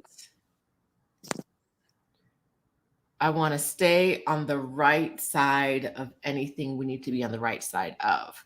On your website, it says Angela Kanu, emotional health coach and social worker. What I'm used to seeing before and social worker or / MSW is like therapist. So what is the difference between emotional health coach and therapist? Okay, so I became a social worker, qualified social worker in the UK. Obviously, I know the audience is generally from the United States. And so your social work system is slightly different. So when I talk about Marissa, I say MSW because it seems like there's a requirement to have that at the end of your name. Whereas we have different registrations and qualifications, that means we don't need to put those things at the end of our name. And so the difference between a social worker and a therapist in the American context and in the UK context is they're two different things. Okay. I want the difference between an emotional health coach and a therapist. Like Okay. what the work So you're doing, how would that compare to therapy as we know it? okay, so with therapy, generally a therapist would generally be taking you kind of right back, and they would have a framework. So whether it's psychoanalysis or what type of framework they are using. And obviously they are, if you're a psychologist or a therapist, they in your therapy relationship and in your practice, the practitioner, the therapist, is not really meant to be probing, is not really meant to be asking questions, is meant to be with the person where they're at. Whereas as an emotional health coach, one, I'm only looking at your emotional health, so I'm not looking at your mental health. So I'm not looking at if you are experiencing a depressive episode, or if you suffer from a major mental health issue. It's not about active mental health, whereas a therapist can actually be engaged with active mental health. Like emotional health is very different to mental health. They're connected, but they're not quite the same. And so I'm not dealing pull them apart like that. So I'm not dealing with people who are coming to me with active depressive episodes, or who have coming to me with a diagnosis that has come from a mental health or a psychiatric practitioner. They're two separate things. Mm-hmm. Who is your ideal client for your practice? Not the workshop, but this practice. In terms of my practice, look, someone who is probably understands that their emotional landscape is not giving what they want what you want it to give to you. Mm-hmm. You can understand that you're in patterns. You can understand that you're engaging in activities and relationships that are not necessarily going in the direction that you want them to go. And actually, it's helping you to pull it closer, to pull some of the things that you want in terms of your emotional health closer, that are going to make your relationships much more satisfying. And so I do work around moving abroad. So the emotional element of moving abroad, all the fear and all the terror and all the anxiety and all those things that come with making major life transitions. But I also work with people around trauma, and I also work with people around life story. So your life story and the story that you tell yourself about who you are and what you are in this world is really important, because it's wrapped up in your identity. But sometimes those are formed very, very early on. They're formed when you are, in your very formative years. So you could be, an adult, but you're still carrying some of those things. And I work with people to help them just unwrap themselves and be able to look at some of the identity story. So ideally, my ideal client would be someone who recognizes that maybe the therapy may not be for them, but they want someone who's going to give them practical strategies that are going to help them in the moment to be able to make life transformations and life transitions. Okay. That's helpful. I since I'd never heard of an emotional health coach before, this was for me very helpful to kind of get a better understanding of what it is you do. Transition to text says, is emotional health the response to coping mechanisms for life occurrences? Is our emotional health a response to? The response to / coping mechanism for life occurrences. So is emotional health the response to occurrences? Yes, okay. Yes, it is. It is, because you'll find that, those of you that sign up for the workshop, you'll see that when we talk about attachment and the wounding that can happen sometimes when, it hasn't worked for you, and you're not securely attached, is that it's a way of surviving. So it's your attachment style is the way of you are adapting to what your caregiver is giving to you. It's a survival mechanism. It's a way in which we survive. And of course we take that on into adulthood, but yeah, it's a coping mechanism. It's a way to adjust to your environment. And so it is definitely a response to adverse events, for sure. Okay. Now I started hearing people talk about attachment styles, not being in like, the communities that you're in. I started people talk about attachment styles when that book Attached came out. The one about like romance. Are you familiar with it? Slightly. Okay. Well, then you can't answer the question. My question was, is that book any good? But like, if you don't know, if you're... Yeah, I just try, look, I'm very research focused. I'm very, what's your theory base and what's your knowledge base? And so when I'm looking at things, I'm just looking at it from a very professional as opposed to pop culture way. Yes. So yeah, I don't always jump on some of the most in terms of writing unless it's research. Okay. So Marissa, come to the floor. I guess my question is, those of us that have only experienced attachment style, have only heard about attachment styles or heard it being talked about in the pop culture way. Like, how do we know, like, what things out there are kind of like either not good or written in a way that is dismissive of like the Black female experience? You know what I mean? Like, how do we know is there a way to like qualify what you're reading? Yeah, or like the big things in the space. Like the first thing I thought of was that book Attached. Like, is it? I'd love to know if anyone in our audience has, with knowledge on attachment styles, like actual like professional knowledge on attachment styles, thinks that like as a pop culture reference, whether that book is like any good. Like everyone was talking about The Body Keeps the Score for like 10 years before people were like, oh, there are other things that are significantly better if you're a person of color.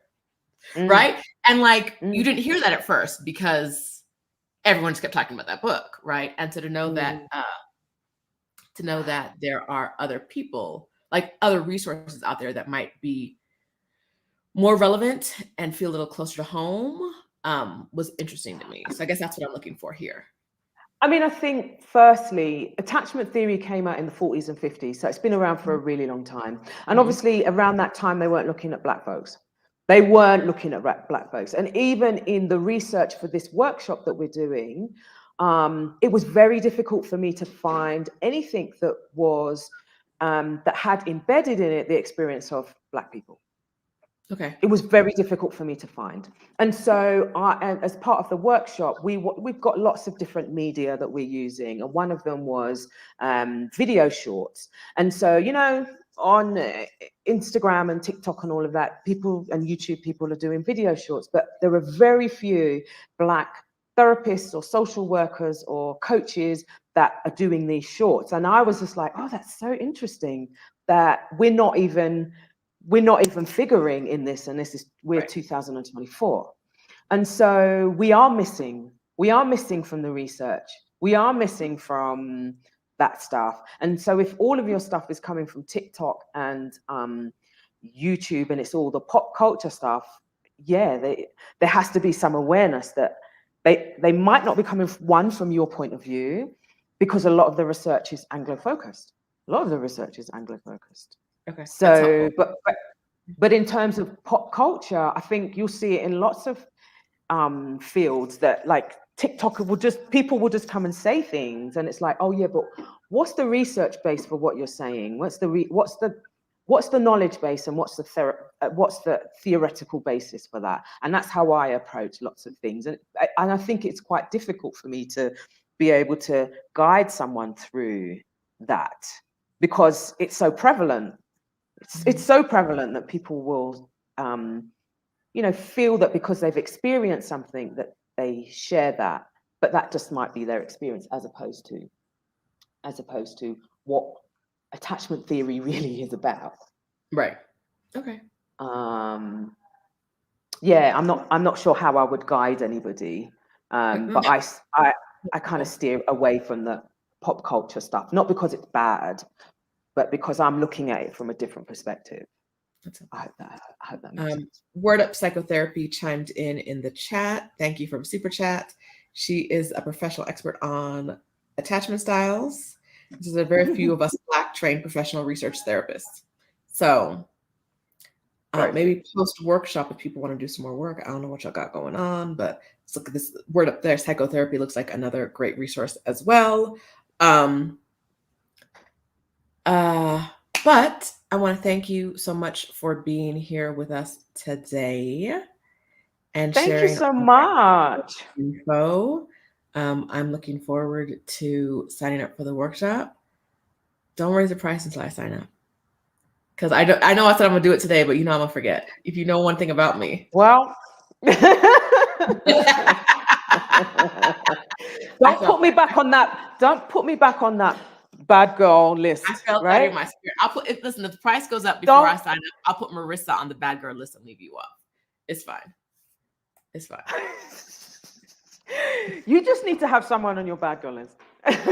No, you need to have people on your bad girl list. Y'all just be trying to climb up on there. All right. Thank you guys so much for being here. Thank you for being here in the audience and participating. Thank you. Thank you everyone for signing up, because I think this is going to be a great workshop. And listen, the more we heal, the more we can heal each other. So let's come through and do this together. I will see you there on January 23rd at 8 p.m. No, 7 p.m. Eastern time. All right. So until next time, it's been fun. Thank you so much. Bye. Bye. Oh, wait, it isn't over yet. If you are thinking about signing up for From Burnout to Bliss, if you sign up today, in the description, it is Sunday, January 7th. You can be in group coaching at 8 p.m. Eastern time today. All right. Bye, y'all. Bye.